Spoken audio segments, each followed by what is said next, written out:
provide book recommendations and other info on how to get the most from your library card. Your heart beats for generations. Take care of it. There's a lot that we can do to take care of ourselves. And so I think it's important to take the smaller steps and break it down into more manageable pieces, because the little steps leads to big changes. Every beat of your heart tells a story of love, resilience, and hope.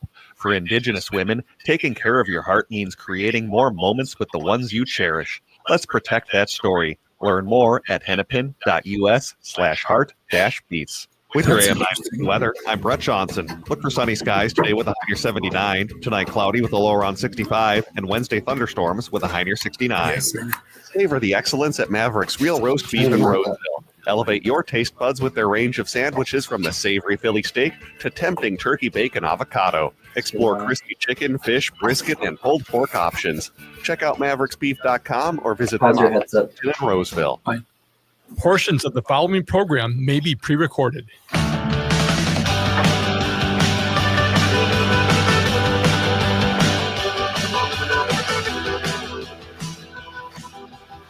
Broadcasting from the studios of AM 950 KTNF, the progressive voice of Minnesota, and airing on WCPT 820, Chicago's progressive talk where facts matter. Welcome back to the Gaily Show, or welcome to the Gaily Show, the only daily LGBTQ progressive radio news and talk show in the country. I am your host, John Parker, a professional queer since 2014. Wow. I am joined in studio by my executive producer, GLAAD Media Award nominee, Jim Pounds. Happy Pride, everyone. Happy Pride. In the control room today, Patrick. Hey, Patrick, welcome back. Good afternoon. Glad to be back with you after a rare Monday I wasn't in with you guys. Yeah, that is. Take a day off. I didn't know what to do, to be honest with you. I didn't know what to do either. Wow. If you are listening in the 2 p.m. Central Hour, we can take your calls at 952-946-6205. 946-6205. In what's on the show today? In the second half of the hour, Tammy Nash from the Dallas Voice will be back to talk about the fallout from last week's Supreme Court decision on trans healthcare, rainbow crosswalks, the 10 Commandments in Texas classrooms, and a new 6-episode streaming series called The Gayborhood. Very happy to have Tammy joining us on a bi-weekly basis. A decision in the Supreme Court case Mahmoud versus Taylor is expected on Thursday. We're going to talk about it. The first transgender Congresswoman, Sarah McBride, in an interview in the New York Times, says that we may have overplayed our hand when it comes to LGBTQ rights. Honestly, did we though? We'll discuss. Up first, though, Minnesota House Speaker Emerita Melissa Portman and her husband will lie in state at the Minnesota Capitol this Friday. She will be the first woman in Minnesota history to lie in state at the Capitol. Her husband, Mark, will lay alongside her, along with their golden retriever, Gilbert, who was also shot in the Portman's assassination. The public can visit their caskets on Friday from 12 to 5 p.m. in the state capitol in the Rotunda.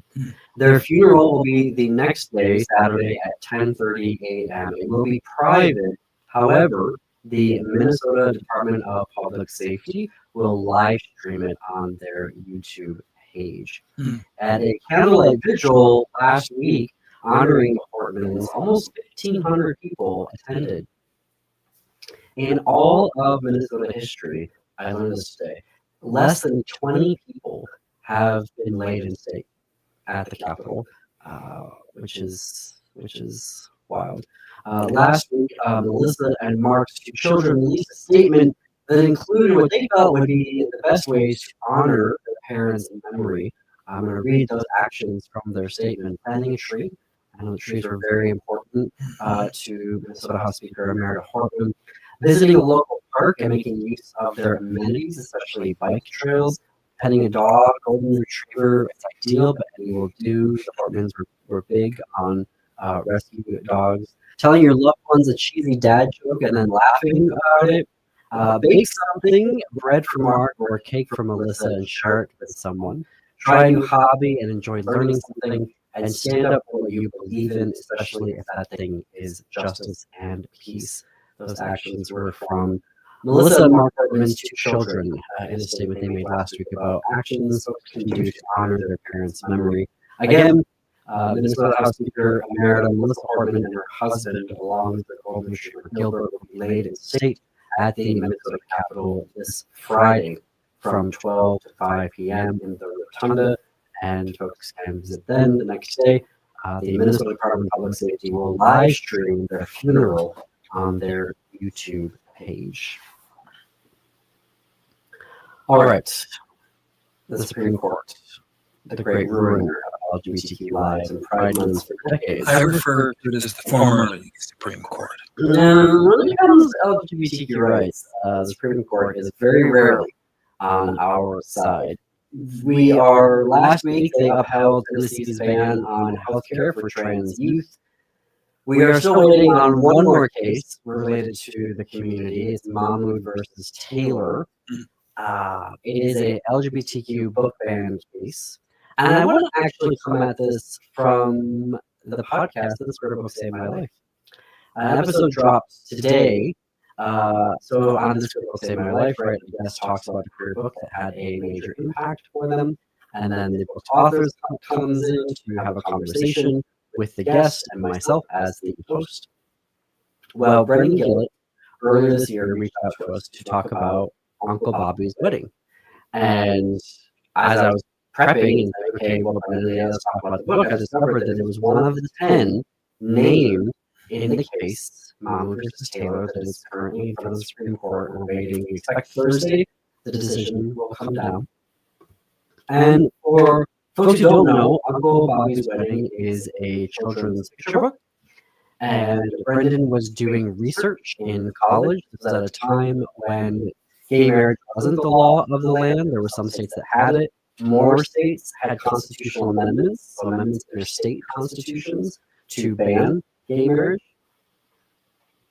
And despite coming from a liberal family, Brendan shares in his story that he had no idea really what his future was going to be like. A lot of the media, almost the majority of the media he was consuming was, people die at the end, your Brokeback Mountains, your boys don't cry, you get the point, you get the idea here. And so when he was doing research on children's literature and he comes across Uncle Bobby's Wedding, and it was so positive that he cried when he was reading it, and it really stuck with him. And the book is actually about the main character is a niece a niece of Uncle Bobby's. And when Uncle Bobby says, I'm going to get married to Jamie, my boyfriend, the niece she's like, what's going to happen to my relationship with Bobby? Like, he's my favorite uncle. Like, is he going to be gone? I'm never going to see him again. And so Uncle Bobby and Jamie take her on this magical day where she learns that she's not losing an uncle, she's gaining a new uncle. So the story is really about a child navigating, this relationship. Am I going to be abandoned? Do I have a role to play? And the wedding, right, etc. Well, the book was written and illustrated by Sarah S. Brandon. And for Brendan, it actually came true, the plot. So he read this, had this huge impact for him. He kept it with him. This is the first edition. And years later, when he actually got married, his husband's niece went through the exact same thing with Brendan's husband. And so they had the book and they were able to do with the niece what had happened in the book itself. Yes, I was just wondering if people are thinking, well, what is the case about? Only because I never like the way I tell my stories. Well, I think let's talk about the book first. Okay. I'll wait until you're ready to talk about the case. But go ahead. I love the idea of the book and the fact that I'm people trying to lay out for folks the how simplicity of it. this is just a simple book. Yes, human. It's just a book, Yes, just a right? children's book. And it was illustrated by Sarah S. Brandon, the first edition. She used gerbils for all of the characters. It started as a book that she wrote for her own niece, who said, I want more books that end in weddings. And so that's what Sarah did. She deliberately wrote the book without homophobia. So this is in the early aughts, right? The book was being written and published. Again, gay marriage was not the law of the land. Just matter of fact. Very matter of fact. She said, I just want Bobby to be getting, it just happens to be marrying a man. You know, this is about the relationship between the niece and her uncle. Right. And I didn't want to make that the point of the book, but there is such a joyful celebration of the wedding itself and of the announcement that they were going to get married. And there was a companion book that was published last fall, Miles Comes Home, which is a follow-up. Bobby and his husband Jamie adopt Miles. Miles Comes Home. And book banners have been trying to get rid of this book for a long time now. And it's usually cited as, on those lists of, books, bans books that have most banned. This one shows up a lot. And it is on a list of 10 books that are at the center of Mahmoud versus Taylor. And this is a case where a coalition of parents from various faith traditions sued a school system saying that this book and others on this list of 10 were violating their faith tradition. And what they're asking the court to do, the issue, is do public schools violate a parent's religious exercise when the school is having books and curriculum on gender and sexuality that goes against a parent's religious belief? And do there need to be notices sent out and opportunities to opt out for those children if the parents don't want their kids learning stuff that violates their faith traditions? So on the face of it, they're very narrow faith traditions. So on the face of it, you tell someone that, oh well, yeah, obviously just let the parents pull their kids out from the classes. Well, it's interesting because you have Brendan in this episode, who's a teacher, ESL teacher in Brooklyn, New York, talking about how difficult that's going to be. From your viewpoint, like we want to have the first story. So he's talking about that, but also, what happens when you're a teacher.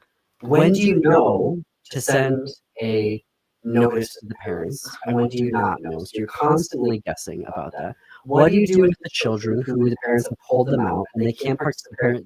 Parents said, you can't participate. My child can't participate. So now the teacher has to figure out where are they going to go? What are they going to do when the class is reading Uncle Bobby's wedding and having a conversation about it?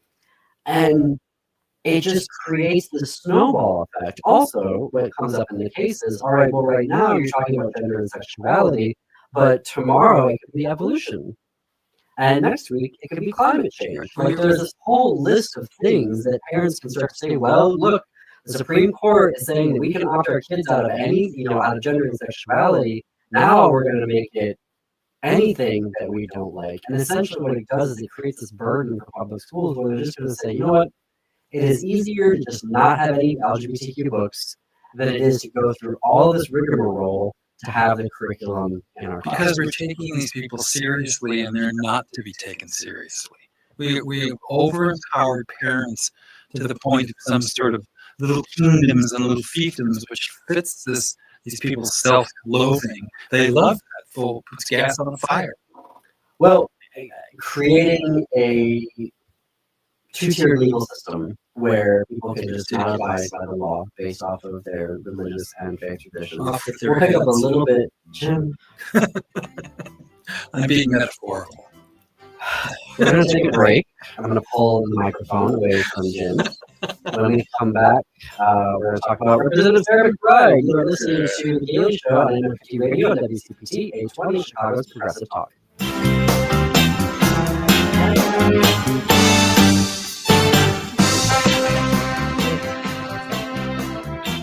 The Council on LGBTQIA2S+ Minnesotans is conducting a community needs survey.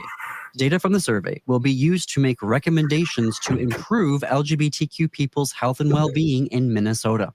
The May 31st deadline has been extended through June. So as we celebrate Pride Month, make sure you take advantage of this extraordinary opportunity to tell our stories. The survey is confidential, and you can fill it out online at mnqt.info/survey. Chanhassen Dinner Theaters brings you its most popular show of all time, Grease. You'll hear all your favorite hits from the Broadway musical and the movie. Join the whole gang at Rydell High. We'll sing, we'll dance, we'll bring you back to high school life in the 50s. Poodle skirts, bobby socks, the soda shop, and drive-in movies. Grease, it'll rock your socks off. Order your tickets today. Visit chanhassendt.com. Four Sisters Farmers Market is more than a place to shop for delicious organic food. It's a celebration of Indigenous culture, food sovereignty, and community. Now in its 11th season, the market offers healthy, affordable, culturally appropriate local foods every Thursday from 11 to 3. Located on the American Indian Cultural Corridor off Franklin Avenue, Four Sisters Farmers Market is a project of NAGD. Every Thursday now through October, discover more about Four Sisters Farmers Market by visiting nagd.org. This message is for all of you sitting in the passenger seat. And apologies if it gets a little uncomfortable, but how does it feel to be at the mercy of someone who thinks a random text is more important than your life? Someone who takes their eyes off the road while speeding along in a 3-ton hunk of steel. Freaky, right? Well, why not just ask them to stop? Or better yet, volunteer to text for them. It might be a little awkward, but believe me, you'll live. Learn more at stoptextstoprex.org. Brought to you by the Ad Council and the National Highway Traffic Safety Administration. Hi, I'm Scott Shambot from Shambot Family Dentistry. We're the fear-free, shame-free dental office. We know dental anxiety and dental phobia are real. We'll take the time to get to know you and give you what you need to be comfortable at all times. We offer free nitrous oxide laughing gas and have high-tech options to help you feel calm and relaxed during your appointments. We'll help you get through every appointment in the most pain-free way possible. If you're having a dental emergency, we'll try and get you in the same day you call because we don't like to see anyone in pain. As my daughter Rachel says, if you don't see my dad, please see another dentist. Take care of your teeth because they're the only ones you get. This is Chad, owner of AM 950. I've been going to Shambot Family Dentistry for years. They get me in last minute when I'm in pain and make regular checkups easy and comfortable. Shambot Family Dentistry in Hopkins and St. Paul. Find them online at shamblotfamilydentistry.com or call 1-800-FIX-MY-TEETH.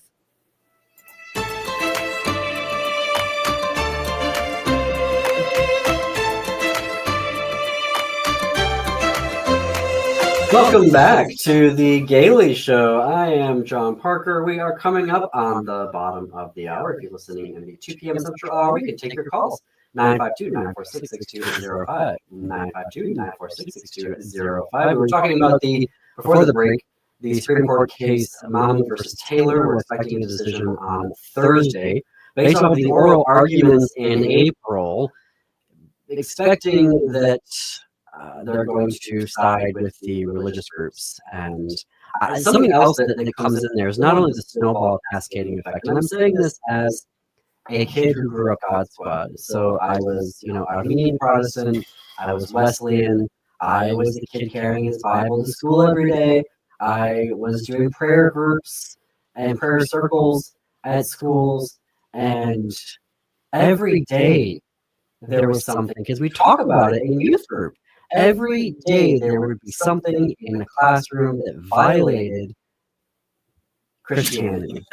And we would talk about it because you were like, look how we're being tempted. Look how we're, look at how they're such, how the public schools are so terrible because, what they're trying to do to kids. And so we would be unpacking what we, learned. And, dinosaurs, that was a big thing. Evolution, that was always a big thing. Anything on gender and sexuality, that was a big thing. And so it is literally impossible for a kid to go to a public school and not learn something on a daily basis that's going to challenge a faith tradition. Thank goodness. And so my thought is that if you want your kids to have a religious education, then send them to a religious school. Because the ability of these schools to suddenly comply on basically, what are you going to do? You're going to teach them algebra? It's insulting. And that's it. I'm insulted by any parent that thinks they have a right to bring their religion into public school. Also creates a cascading effect because if you're going to make the process so onerous to have LGBT curriculum and LGBTQ books, even simple children's books, then publishers will stop accepting proposals for them, so they won't publish them. They will also, like, school visits are a huge part of income for authors. And so if schools can no longer bring in, because the process is so onerous, that it's like, okay, well, fine, we're not going to bring in an LGBTQ author. They're going to lose a lot of income in that way because they don't make their income off of the books. They make their income off of the school visits. And so this is just a backdoor way of creating curriculum that complies with a church. It's insincere. It's or a synagogue or a mosque. It's entirely that insincere. that is not what public schools are there. It's not what any decent education is, honestly. What I want to say, if you want to send your kid to a school that doesn't teach anything that violates your faith tradition, send them to a school that does that. And boy, That is not what a public school is about. Right. That is not what a public school is about. Because there are parents, and that's the other thing that gets me with this, there are parents that want to have that curriculum in there. Which, yes, and that's right. And what they're saying is, well, just let my kids just opt out of it. Well, they throw a monkey wrench and ruin all of it. It's parents are way overempowered. It's people that don't know anything about education dominating education. People that don't know anything about medicine dominating medicine. It's absurd. The abuse of the idea of parents' rights to come after the LGBTQ community or anybody else that gets to us. Yeah. And you're being very polite. I'm kind of surprised because you can see how the majority is being harmed. You know what percent of U.S. adults attend church every week? 21%. So we're twisting ourselves into a pretzel for 1 out of 5 people. When what you're saying makes sense, hey, 1 out of 5 people, take your poor kids that are going to hit a wall of ignorance when they turn 18 and get the heck away from you. Go ahead and do that to them if you want to, but leave the rest of us alone. Right? Let the rest of us be informed and enlightened. Okay? That seems fair. We'll let Jim have the last round while we switch to, so I want to get to this story as well. So Congresswoman Sarah McBride, the first trans representative in Congress, recently gave an interview in the New York Times, and it's been picked up here and running around the circles because they, of course, the Times gave the headline, "Why the Left Lost on Transgender Rights." A dream headline for the anti-trans publication of the New York Times. And why do you say that they're anti-trans? Because people that have been analyzing and looking at the Times' coverage of trans issues have noticed a pattern. They use junk science. They use propaganda that is easily disproven. They quote people who are not experts. They are propagandists and anti-trans folks who are masquerading as experts. All of this, again, like easily found out. Like literally, journalists and employees at the paper, hundreds of them, have signed statements saying, "Stop doing this." But they keep doing it over and over and over again. And we saw last week in the Supreme Court decision of Spermetti versus the U.S., where the justices were quoting the New York Times saying, "Look, there's all these problems with trans health care. That's why we need to uphold this ban in Tennessee." Well, actually, there isn't. It's the Times creating this false narrative. Yep. So this is a dream headline, right, for them. In the interview, Congresswoman McBride contends that queer and trans folks overplayed their hand when it came to trans and LGBTQ rights, and that we should be following the polls instead of our convictions. Oh. And Ezra Klein, if you've been reading his reporting, has also, maybe not unsubtly, been saying the Democratic Party needs to give up and walk away from trans rights because it's a small group of people, is his argument, that are pressuring the Democratic Party when it comes to trans rights. Okay, first, false. When have we ever made it super easy to pressure the Democratic Party? It's like pulling teeth. But a quote from McBride, when she says, "Public opinion is everything. And if you want us to change, you need to help foster the change in public opinion before you're asking these elected officials to portray the fact that they are, at the end of the day, representatives who have to represent in some form the views of the people they represent, which is something we've been hearing from the Democratic Party for years. And basically boils down to you do all the work in the community, you create the parade, and then we'll waltz in at the end and be the grand marshals of the parade. But it also, for me, upends this political system of ours, which is the role of the courts. And the courts are a check on the discrimination of the majority. And Aaron Reed, the trailblazing journalist, if you're not reading Aaron in the Morning, please go and do so. It's absolutely amazing. Support it if you can. Aaron made this case brilliantly in a graphic that she posted, polling. Loving versus Virginia, 1967 Supreme Court case, gave us the rights to interracial marriage all across the country, struck down all the laws that said that white people could not marry black folks. Jim, in what year did the majority of Americans approve of marriages between black and white people? It was late. It was quick. I got a hard break. Oh gosh, 69. 1997. Good Lord in heaven. So if we waited for public polling, we wouldn't have had interracial marriage until then. Not until it's safe. Bonkers. Until it's All right, safe. we're going to take a break. Please support the sponsors. They make progressive radio possible. Tell them you heard about them on The Gaily Show.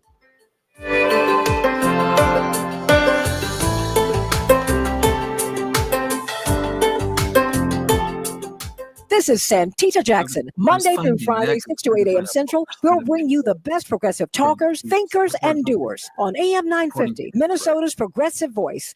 Your Twin Cities Metro Public Libraries are committed to providing quality services, resources, and programs to the LGBTQ plus community.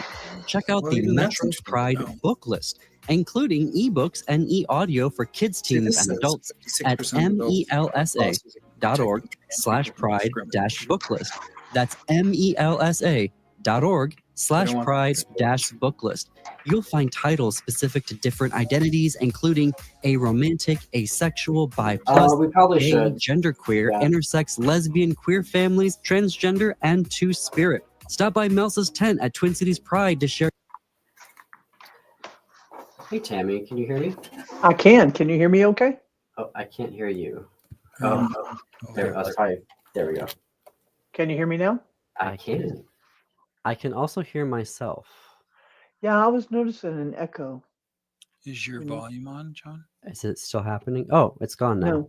Yeah, you were not muted in StreamYard. Me? Oh.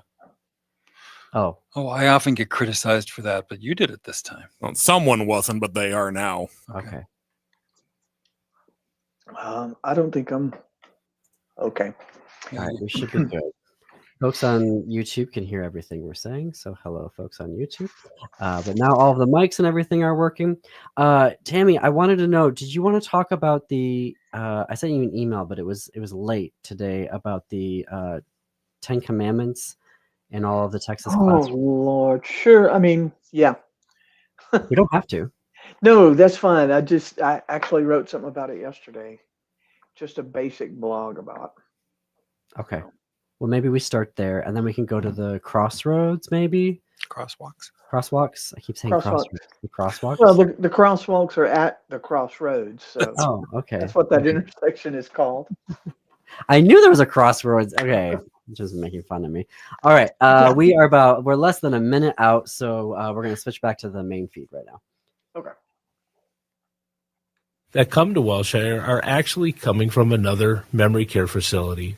Not all memory care is created equally. And that's why I encourage you, if you've had issues and problems at other places, come see what makes us so special. Please visit thewellshiremn.com and book a tour. With your AM 950 weather, I'm Brett Johnson. Look for sunny skies today with a high near 79, tonight cloudy with a low around 65, and Wednesday thunderstorms with a high near 69. We're proud to announce that Native Roots Radio will broadcast live from the AM 950 booth this Saturday at 1 p.m. with special guest Jace Rowe, who has over 7 million likes on TikTok. He's also board chair of the Minnesota Two-Spirit Society. Don't miss it this Saturday at 1 AM 950 live at Twin Cities Pride. AM 950 KTNF, St. Louis Park, Minneapolis, St. Paul.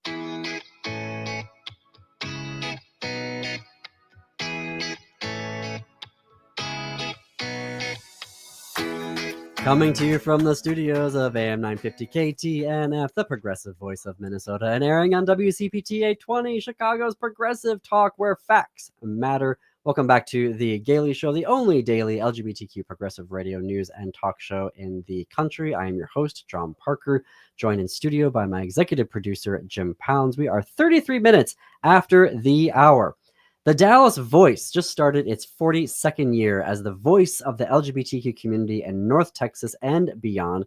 You can visit their website for their award-winning journalism at dallasvoice.com and their social media pages on Facebook, Instagram, TikTok, and Blue Sky.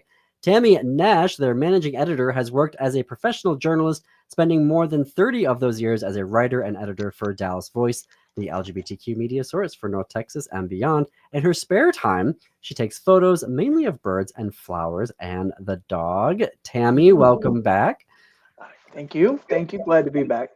All right. Well, okay, so there's a story that I don't know if it's just breaking, but I saw it earlier this week and I thought, oh, perfect time to talk to Tammy about this. In Texas, there is a law now to put the 10 Commandments, display them in the classrooms. But can you tell me more about what this is and what the law is and how it's going to work? Okay, there are how it's going to work. I don't know because I honestly I expect it to be challenged, pretty quickly. But there's actually two. I just wrote a blog about it yesterday, over the weekend, starting Friday, and then on Sunday, Abbott just wore his bill signing pen out. He signed two of the really nasty anti-gay pieces of legislation. One amends the Texas Family Code to let parents basically bully their LGBTQ children and ignore their actual identities. And the other one gives HB 229 mandates binary definition of sex. It's the Texas version of Trump's only male female bullshit. But the one that you're talking about, Senate Bill 10, Senate Bill 11, as I said on Saturday, Abbott set out to do his part to violate the constitutionally mandated separation of church and state. The first of the two, SB 10, requires the every school classroom in Texas, public school, we're not talking about private schools or churches.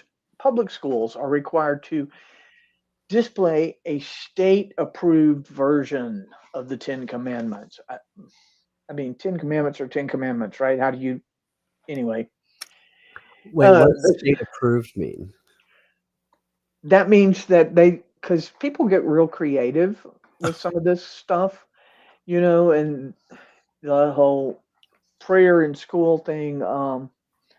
Well, fine, we're going to send in the Muslim cleric to lead the prayer. You didn't say it had to be Christian. So they're just trying to short circuit anybody that gets creative or cute. So it's basically a version of the 10 Commandments specified by the state. They're going to tell you which version. I didn't realize it was more than one, but they're going to tell you which ones. The second one was Senate Bill 11. Mandates a daily period for prayer and Bible reading in Texas schools. Schools. Texas public schools. Yes.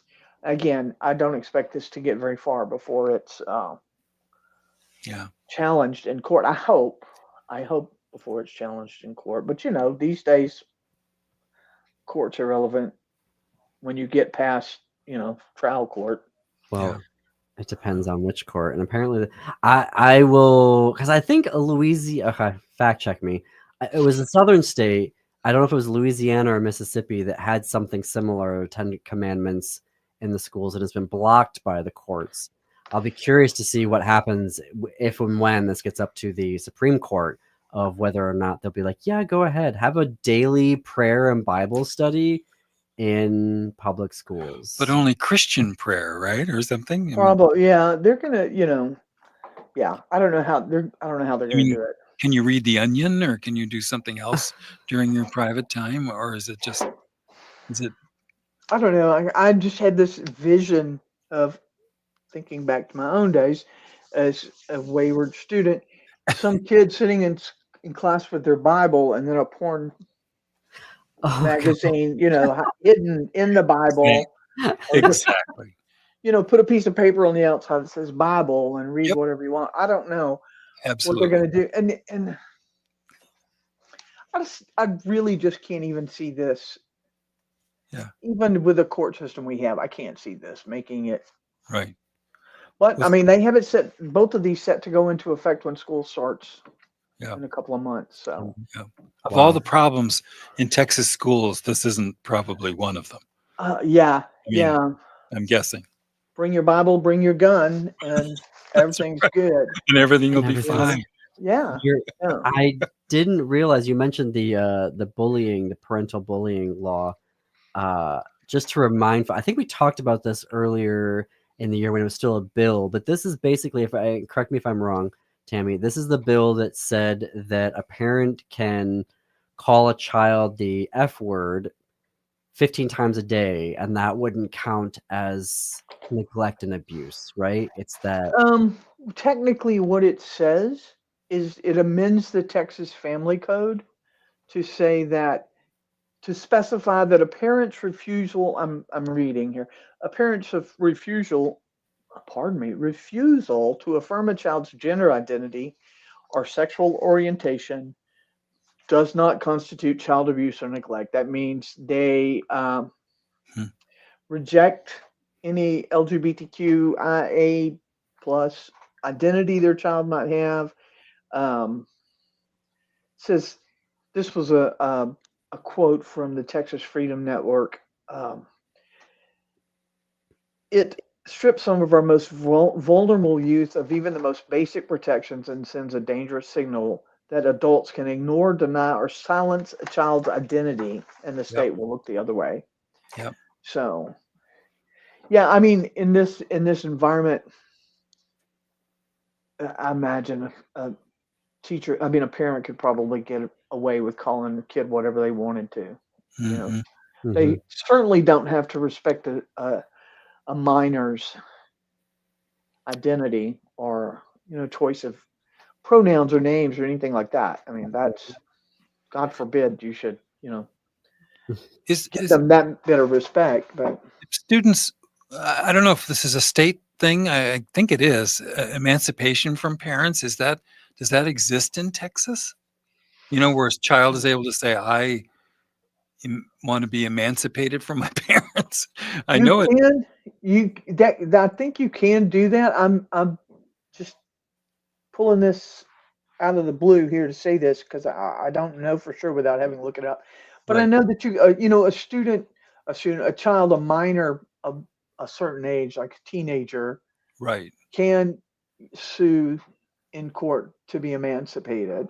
Right. But I mean, then what do you do? Live on the street corner? Yeah, I imagine that's a hard. Yeah, right. Yeah. Exactly. How would you survive? Yeah.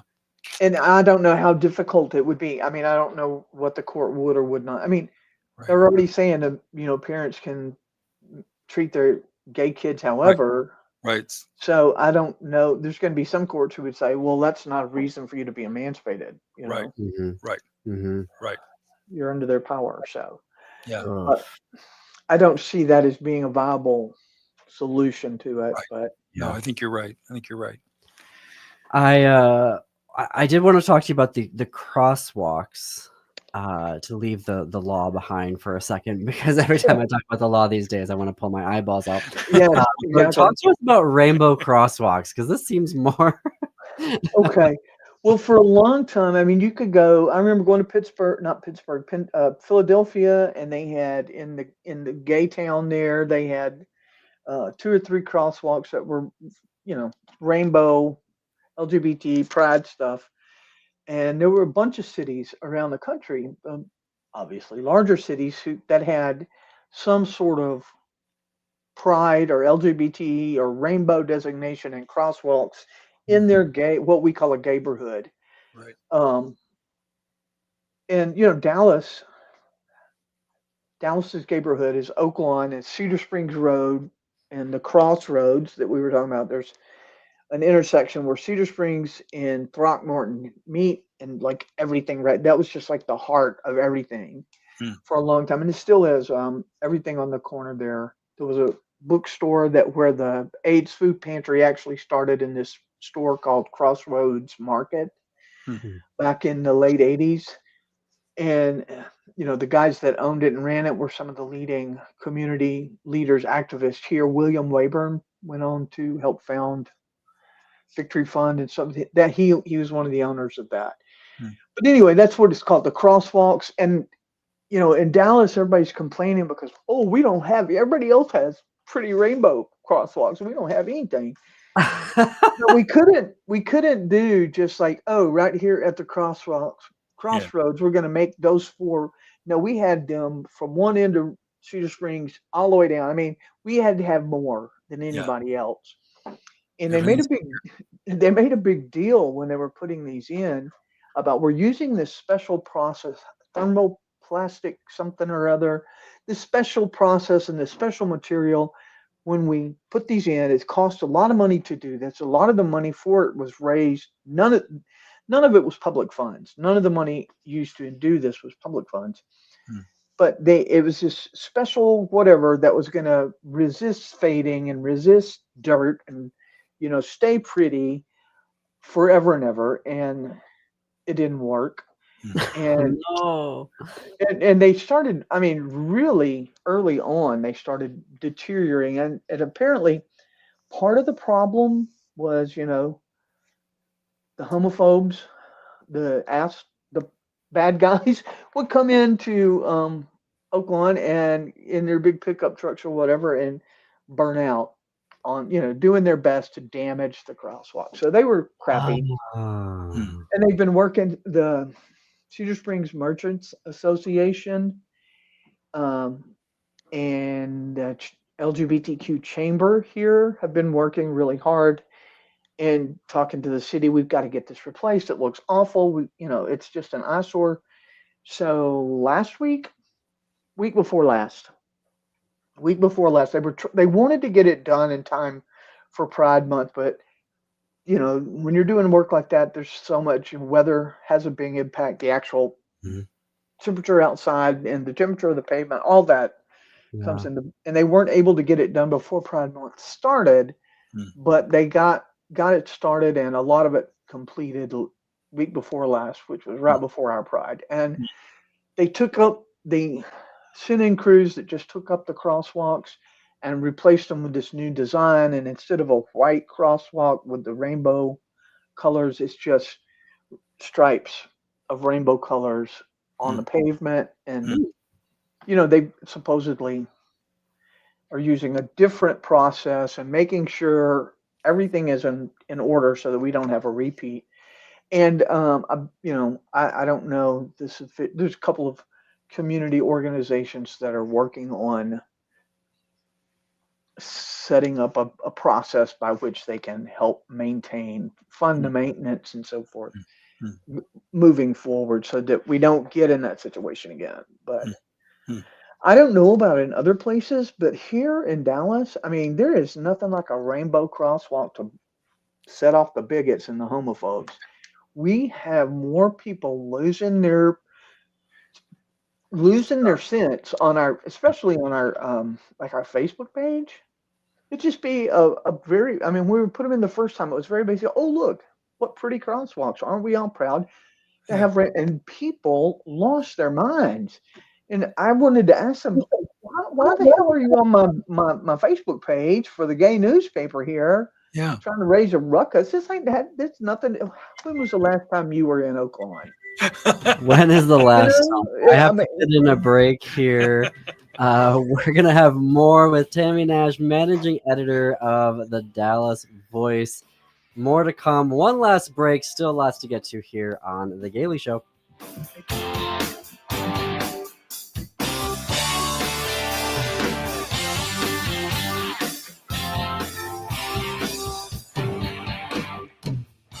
Your Twin Cities Metro Public Libraries are committed to providing quality services, resources, and programs to the LGBTQ plus community. Check out the Metro Pride book list, including ebooks and e-audio for kids, teens, and adults at melsa.org/pride-booklist. That's melsa.org/pride-booklist. You'll find titles specific to different identities, including aromantic, asexual, bi+, gay, genderqueer, intersex, lesbian, queer families, transgender, and two-spirit. Stop by Melsa's tent at Twin Cities Pride to share your own reading recommendations. Check out those contributed by other festival attendees, pick up buttons and bookmarks, and find out more about your Twin Cities Metro Public Libraries. Don't have a library card? Staff at the tent can help you with that. There will be librarians from the Metro Public Library systems who are happy to provide book recommendations and other info on how to get the most from your library card.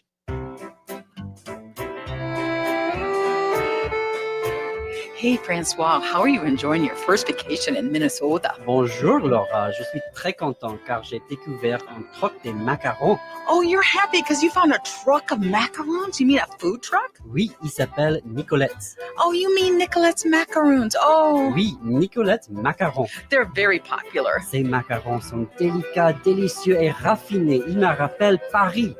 Delicate, delicious, refined, and they remind you of Paris. That's a big deal, Francois. You're so finicky. Je suis français, je suis un gourmand. Oh, is that French for picky?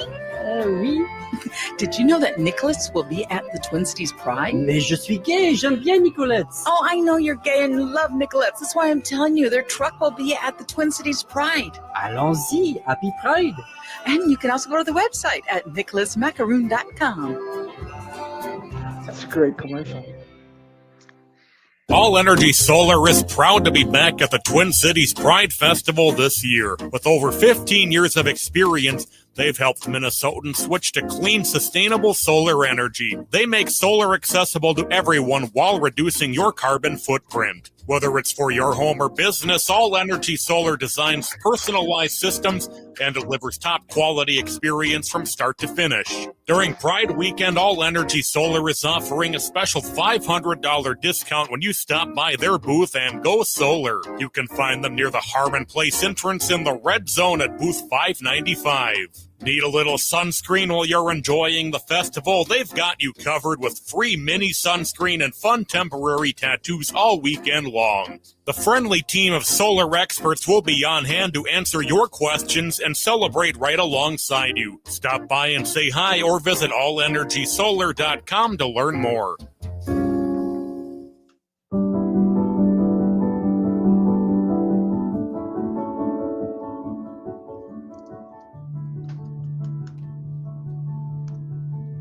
Welcome back to the Gaily Show. I'm John Parker. We are coming up on the top of the hour. Jim and I are joined by Tammy Nash, managing editor of the Dallas Voice, the voice of the LGBTQ community in North Texas and beyond. Tammy, I also wanted to ask, because of last week's decision from the Supreme Court, how are folks in Texas responding to Scrimeti versus the United States and how the court upheld the Tennessee's ban on trans healthcare for kids? Well, you know, our ban has been in place here. Texas has a similar law that's been in place and been active for a while. So I think nobody was shocked. Nobody was surprised by this. You know, we were all it made everybody mad, of course, and it's disappointing, but it's not surprising. People had already started looking for ways to work around that. Now I did not attend, but there was on the Wednesday when the decision came down. The Lambda Legal Southwestern Regional Office is here in Dallas, and the Southwestern Region Director Shelly Skeen based here in Dallas, and they had, by that evening, they had already organized a gathering just to give people a chance to come together, be together, and support one another, to talk about it, to hear about this is what what it really means, and this is how Israel is not going to affect Texas, and offer resources. And then that was Wednesday when the decision came down, and a few days later on Saturday, this past Saturday, there was another such gathering, larger, I think, that was held at like the Interfaith Peace Chapel at Cathedral of Hope. And it's all about making sure people have access to resources they need. Yeah. I haven't had an opportunity yet really to talk to any of the trans people about what, their own personal dealing or their own personal impressions or emotions about it. But I mean, they started attacking healthcare for trans minors 2 or 3 years ago here. The clinic we had a clinic at Children's Health, the Children's Hospital here in Dallas, that was considered one of the best, and it's been gone for a while. And our Attorney General Ken Paxton had already started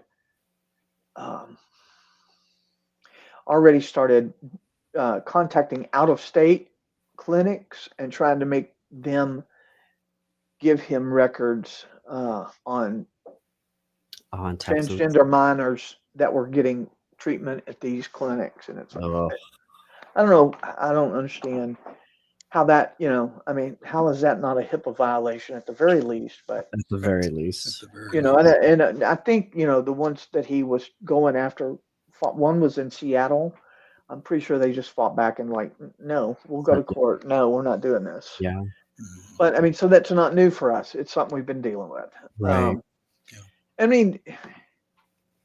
One of the things that just passed this last time, and I can't remember the number or whatever, but they passed a law, and I believe Greg Abbott has signed it, to prohibit city or county government or governmental entities from using resources to help people go out of state for abortions or for abortion related care. And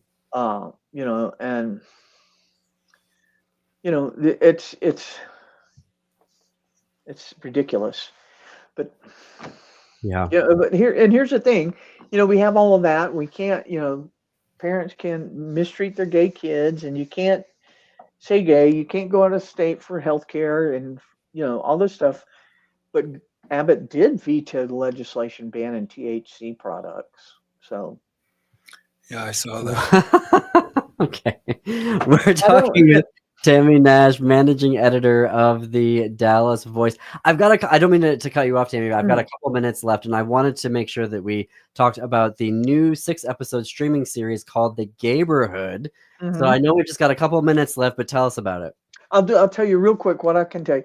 We are having it. The premiere party's tonight. Everybody in my office is getting ready to go. It's at Studio Movie Grill tonight. I believe our tickets are sold out. We don't have any more room for people to be at the party. And at the party, we're going to get to see all 6 episodes back to back. And they're not long, but it's a 6-episode streaming. It'll be on the Dallas Voice YouTube channel. Best way to find, I think there's like maybe 2 YouTube channels that say Dallas Voice because somebody a long time ago didn't know what they were doing. It wasn't me, surely. But if you go to our website, dallasvoice.com, there'll be a link, and you can, every Friday at 6 p.m., there'll be a new episode that comes down. You can sit and watch it and stream there on YouTube. So that's great. Israel Luna is the creator. Some people are going to recognize Israel. Years ago, he had a movie called, and for those offended by the language, I apologize, but this is the title of the movie, Ticked Off Trannies with Knives, which was filmed, it was screened at Tribeca. And the whole idea is that it was this group of trans women, and one of them went out with some guy, and the guy basically murdered her. And all her friends turned around and said, "Oh no!" And they went after the guys that were involved. And it's a oh wow, a 70s revenge, almost horror, revenge, almost porn kind of thing, like you remember those movies from the 70s, right? That So is he had not, that one. though. I'm sorry, I have to wrap it up, Oh, Tammy, but that no is problem. the Gayborhood. New episodes on Fridays. Go to dallasvoice.com. We're going to see Tammy back here in a couple weeks. Thank you for being with us, Tammy. Thank you. Thank you for having me. Y'all have a great day. Absolutely. Up next on WCPT 820 is Choose Views with Richard Chu on AM 950 Radio. It's the Matt McNeil Show. Stay tuned after that for Native Roots Radio. Connect with us on Blue Sky. We're at thegailyshow.org on Blue Sky. And until tomorrow, keep it queer, America. Keep it queer.